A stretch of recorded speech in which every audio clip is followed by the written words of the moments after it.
Hello students. आज हम discuss करेंगे हमारी प्लस टू की first poem my mother at 66।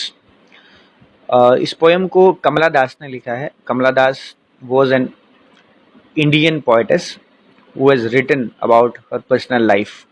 She is known as the confessional poetess also. Confessional poet का मतलब उसने अपनी पर्सनल लाइफ के बारे में बड़ा डिटेल में और बड़ा बेझिझक उसने लिखा है, इसलिए उसको कन्फेशनल पोएटेस बोला गया है।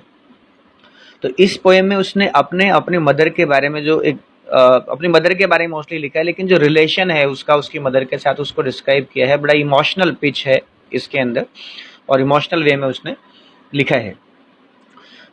तो फर्स्ट स्टैंजा हम शुरू करते हैं। वो कहते हैं कि driving from my parents home to Cochin last Friday morning I saw my mother beside me those open mouth her face ashen like that of a corpse. तो जो कमला दास है वो अपने घर आई हुई थी और वो अपने घर से वापस कोचीन जा रही थी एक्चुअल में। तो कहते हैं लास्ट फ्राइडे जब वो अपने घर आई हुई थी, अपने पेरेंट्स के होम से जब वो कोचीन जा रही थी, तो उसने अपनी मदर को देखा, उसकी बराबर में बैठी थी। वो बराबर में कि जब वो कार में ड्राइव कर रही थी तो उसकी बराबर में वो कार में बैठी हुई थी। तो उसने देखा उसको एक बार। तो उसका फिजिकल अपीयरेंस क्या था कि उसका जो माउथ था वो खुला हुआ माउथ था। डोज का मतलब हल्का सा वो नींद स्लीपी फील कर रही थी। और जो उसका फेस था वो बिल्कुल एशन लाइक का मतलब कि एक राख होती है एशन, जो जैसे आप कई बार कोई चीज़ जलती है उसके बाद जो राख बनती है उसको एशन लाइक बोलते हैं। कि इसका मतलब हुआ कि विदाउट एनी कलर, बिल्कुल कलरलेस, जैसे कि डेड बॉडी का होता है। डेड बॉडी का कोई कलर नहीं होता, फेड हो जाता है। तो इस तरीके से उसने अपने मदर के फेस को देखा and realized with the pain that she was as old as and looked but soon put that thought away।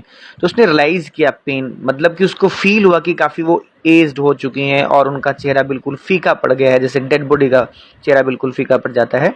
और उसको उस चीज़ को लेके पेन हुआ, मतलब उसको अंदर से हर्ट हुआ उस चीज़ को लेके। उसकी मदर इतनी बूढ़ी हो चुकी है कि जितनी वो लास्ट मोमेंट पर आ चुकी है ultimately, as she that she was as old age, कि जितनी वो हो सकती थी बूढ़ी, इतनी बूढ़ी वो हो चुकी हैं।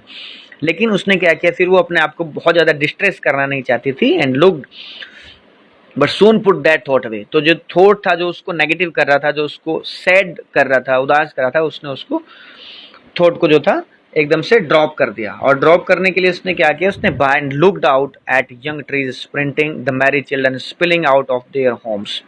तो उसने बाहर की तरफ देखा।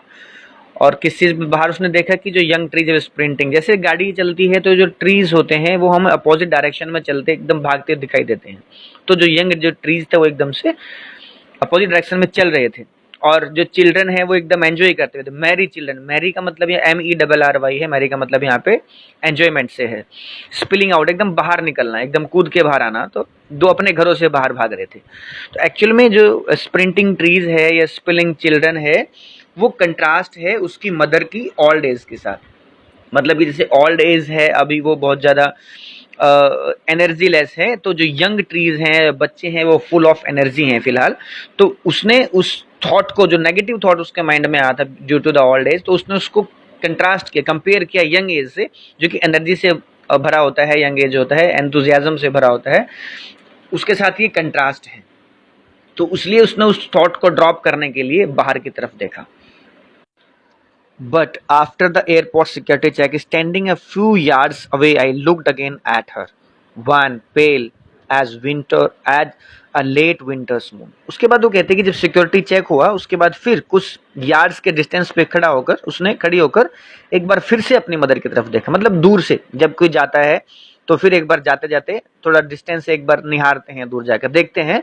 तो अपनी मदर को उसने एक बार फिर से देखा, उसके फेस को उसने एक बार फिर से देखा। तो बिल्कुल एकदम कैसा था, वान, कलरलेस, फीका, पीला। पेल का मतलब भी कलरलेस है, तो वान और पेल जो है उसका एक ही मतलब है। और ऐसा लग रहा था जैसे कि as a late winter's moon. जो विंटर में जो मून होता है, लेट विंटर्स में जो मून होता है वो बिल्कुल कलरलेस होता है, फीका होता है, due to fog, due to mysticism. तो बड़ा वाइटिश सा दिखता है, उसमें कलर नहीं होता मून पे।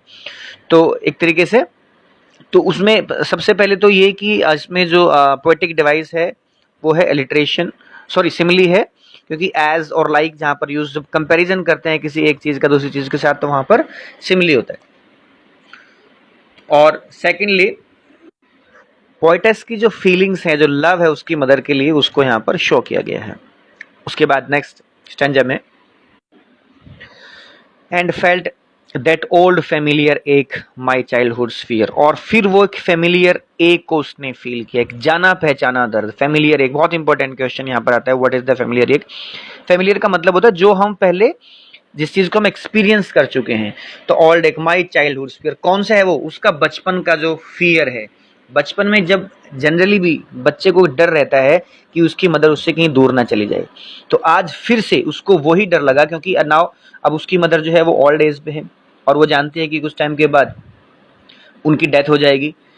तो वो जो दर्द है, वो जो दुख है, जो एक का मतलब है पेन है, जाना पहचाना सा पेन, जो वो बचपन में भी फील कर चुकी है, उस पेन को उसने फील किया है।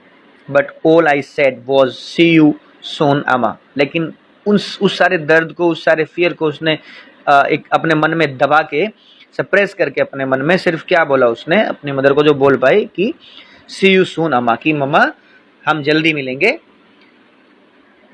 All I did was smile and smile and smile, और सिर्फ वो जो कर पाई उसने क्या किया, सिर्फ लास्ट में स्माइल स्माइल एंड स्माइल, वो सिर्फ हंसी। ये भी इंपॉर्टेंट क्वेश्चन है कि क्यों लास्ट में वो हंसती है। तो यहाँ पर हंसने के 2-3 रीजन हो सकते हैं। पहली बात तो ये कि she did not want to show her sorrow, her sadness to her mother, अपनी मदर को वो शो नहीं करना चाहती थी, अपनी मदर को वो उदास नहीं करना चाहती थी, तो इसलिए उसने स्माइल किया, अपनी मदर को कंसोल करने के लिए, सांत्वना देने के लिए। सेकेंडली क्या है कि उसने अपनी स्माइल के पीछे अपना पेन है जो उसको उसने छुपाया है। तो बहुत अच्छी ये पोयम है, इसमें बहुत अच्छे से डिस्क्राइब किया है पोएटेस ने अपना रिलेशन अपनी मदर के प्रति, जो प्यार है और जो उसके इमोशंस हैं, जो फीलिंग्स हैं। ठीक है, नेक्स्ट वीडियो में हम डिस्कस करेंगे, नेक्स्ट ऑडियो में हम डिस्कस करेंगे उसके इंपॉर्टेंट क्वेश्चन आंसर्स।